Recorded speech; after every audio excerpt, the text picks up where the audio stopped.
Hey, bonjour à tous. Un petit live en direct du palais de justice de Granby.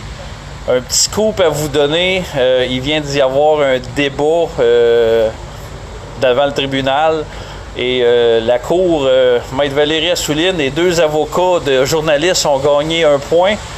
Et pour les procédures judiciaires concernant la garde du petit garçon, il y a le journaliste M.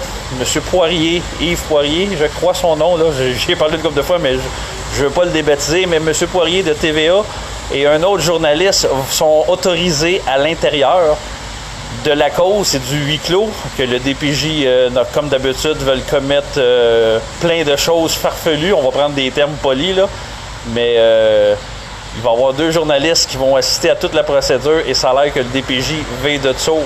Ça fait que c'est positif là-dedans, que je sais qu'ils n'auront pas le droit de rien divulguer tant aussi longtemps que le jugement ne sera pas rendu, mais le jugement, la cause se finit le 27, donc il y a une audience aujourd'hui. Ils sont en procès pour récupérer la garde du petit garçon de 5 ans. Le procès continue demain. Et en plus, demain, il y a la requête pour remise en liberté de la tueuse, dans le fond. Puis moi, je vais être sur la requête de remise en liberté, que je vais être ici demain. Puis le procès va se terminer le 27. Quand il va y avoir le jugement, les journalistes auraient le droit de publier tout ce qu'ils ont entendu. Donc, toutes les recommandations de débile du directeur de la protection de la jeunesse vont pouvoir être publiques s'il magouille. Donc, je sens qu'il marche sur des œufs tout d'un coup.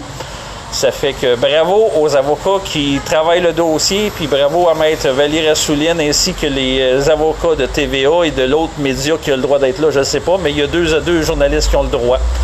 Donc, je vais vous donner des nouvelles dans les prochains jours. J'ai pas le droit de rien divulguer du dossier parce que je connais pas ce qui se passe à l'intérieur, mais je viens juste de savoir officiellement que les journalistes, il y a deux journalistes qui sont officiellement à l'intérieur dans le procès.